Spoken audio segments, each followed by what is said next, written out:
What is going on YouTube? Welcome back to JD's Nerdverse. We're doing a prediction video today for Tangela, the Vine Pokemon. The name of that Pokemon is very ironic. Has a very good growth rate.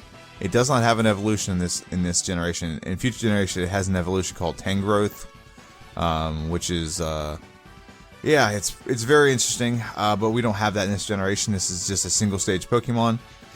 So look at the thing. It's just a kind of a cute little Pokemon covered in vines, and it has some weird shoes in its eyes.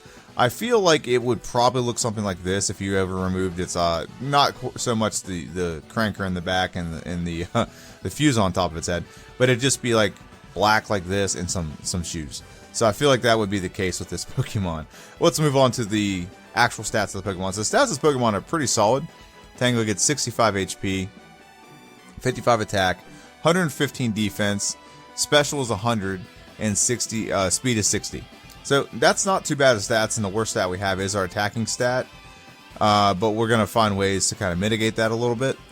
And our speed isn't very good either, but our special and defense is amazing. So defense is 115, and special is 100.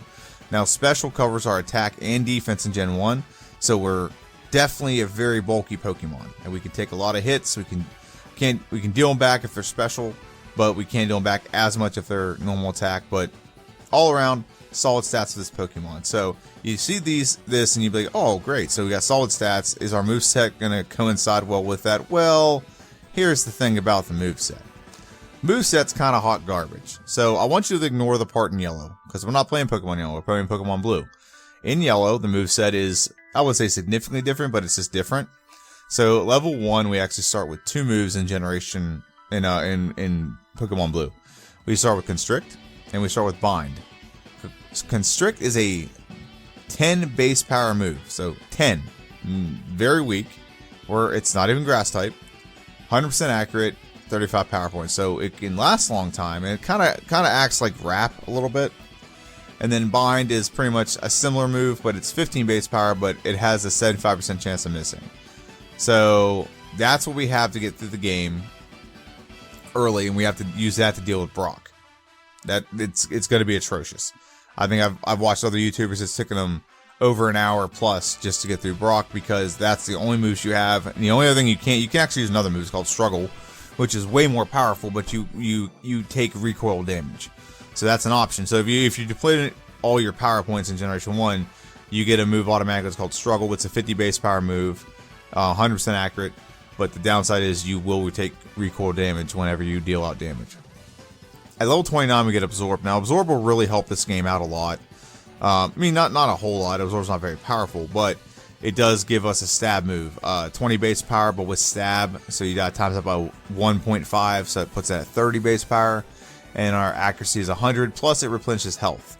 So there's some really good things about that move. Now, here's why I said it's ironic that this is called the Vine Pokemon, and we can't even learn Vine Whip.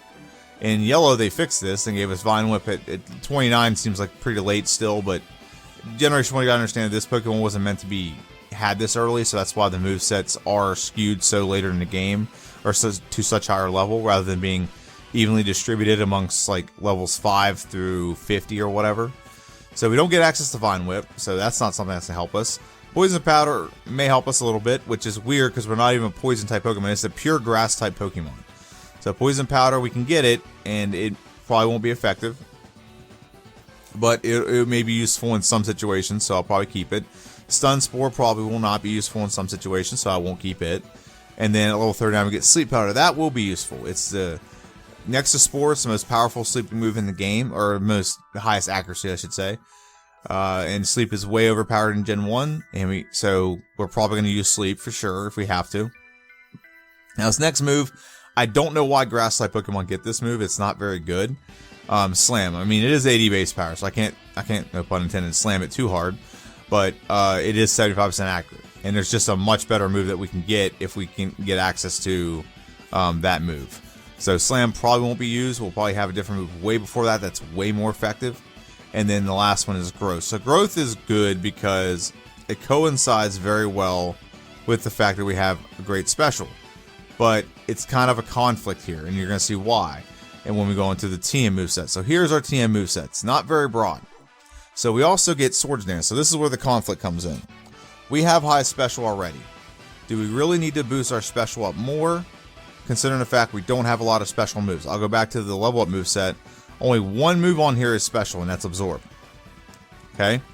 All the other moves are physical damaging move, and when you look at our TM move set, we only have 2 moves that are special. Okay? It may be useful for our special defense, but I think Swords Dance is going to be better because Swords Dance is going to boost our actual attack stat. And it will still boost our special because we're going to have a badge that the badge boost glitch will be initiated. So I think Swords Dance is the better play here. Body Slam is 80. We can get Swords Dance. That's one move. We won't use Toxic. Body Slam, 85 base power, 100% accurate move.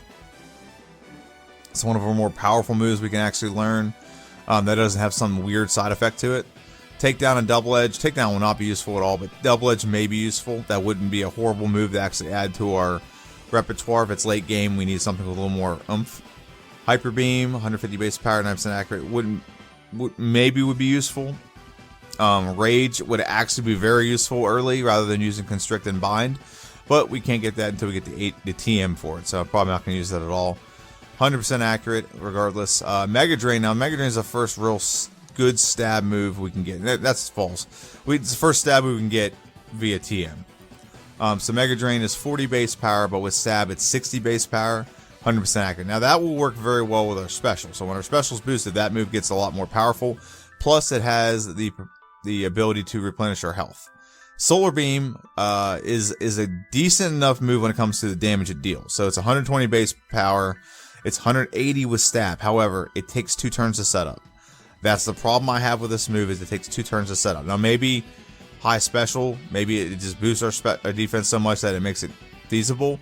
But Solar Beam late in the game is not very useful because there's not a lot of things it's super effective against, just being honest. There's like one Pokemon your rival has, and then the rest of them are not going to have any effect on, or minimal effect, I should say.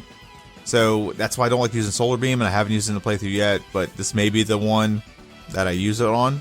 Mimic is a move we can use, and I don't know if we're going to do it or not, but basically we can mimic a move from the opposition, and we can use that to our advantage. So for coverage purposes, that might be useful. Double Team, there is no point in doing, like, I can't use Double Teaming, it's outlawed.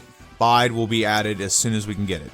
It's an extra move. It could probably do a little bit more damage than as bulky as we are. It's going to do minimal damage to us. It's going to double back whatever's done to us. It will probably be a slow grind just like the other moves, but it's better than nothing. Skull Bash, not going to use it, even though it's 100 base power. It's a 2-turn move, and in this generation, apparently in future generations, it ups your defense, but in this case, it does not up our defense. It just takes 2 turns to do, and a move that I could just do Body Slam twice and do way more damage.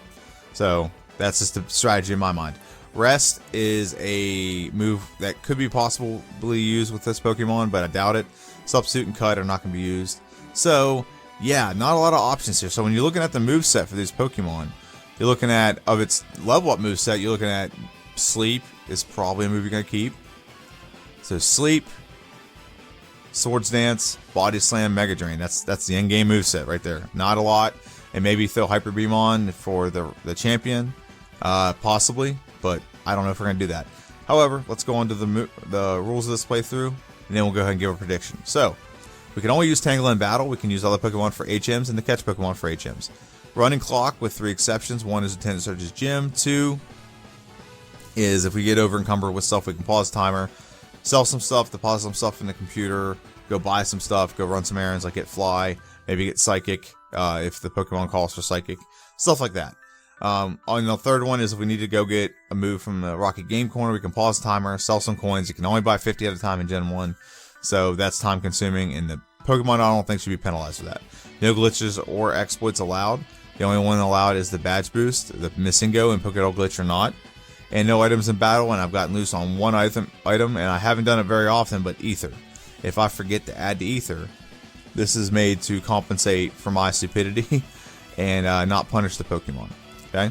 And then we also, while you're here, go ahead and hit the subscribe button, like button, comment, whatever you gotta do.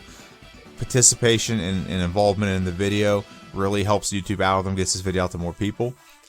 Follow me on Twitter, JD's Nerdverse, and Instagram, JD's_nerd_verse.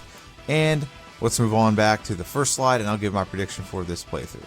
So, what do I think is going to happen in this playthrough? Well, The first part of the game is going to be a pain in the butt. I've watched, like I said, I've watched other YouTubers, and it's taken them a long time to get by Brock. A long time. Now, I think after you get by Brock, the game kind of opens up for you. Misty's not going to be too hard. She's water type or grass. Lieutenant Surgeon's going to be too hard. Basically, we just got to try to get through the game until we can get Body Slam and Absorb, and those two will work pretty well with each other, and we'll be able to progress the game pretty well after that. But we're going to have to get to a high level to get by Brock, so that's going to be the real question here. If you saw my last video, I played through this Chansey. Chansey took like 45 minutes to get through Brock, the Brock split, and then like the final time was less than an hour and 30 minutes. So it accumulated, it did so much in such a short amount of time, and I don't think this Pokemon's gonna have that effect. But it's gonna once it get by Brock, the pace of the playthrough is gonna significantly get better. So what do I predict here? I think this will take probably just over 2 hours. I'd say 2 hours and 5 minutes would be a very good time. And the reason why I think that, we don't have an evolution, we don't have a big stat jump at some point, we don't have a broad move set. What we have will work, and we just got to play it to perfection. But yeah, I don't see, if we get it under 2 hours, I'll be very surprised, because like I said, we're gonna have to do so much to get through the first gym. But maybe the rest of the game is so much faster that it doesn't matter how long it takes to get through the first gym. We can still do pretty fast. So we shall see. This is actually, I believe, the last grass Pokemon that we are playing through as. I don't think there's any more grass types. You got a couple bug types and things like that, but this is the last grass Pokemon that we're playing through as. And I think that I can get a ranking video out after this video, shortly after, not like immediately after, but probably sometime afterwards. So one thing I want for watching, this has been JD's Nerdverse. This has been a prediction video. So schedule real quick is prediction video on Monday, Lord of the Rings on Tuesday, some kind of other Pokemon video, whether it's a replay, whether it's a challenge video, or whether it's some kind of prediction video or ranking video. One of those will be aired on a Wednesday. Thursday is reserved for Shield Wall. And the last day of the week, Friday, is where you get to play through for this Pokemon. So that's it. I want to thank everyone for watching. Have a good day, and I'll see you on Friday.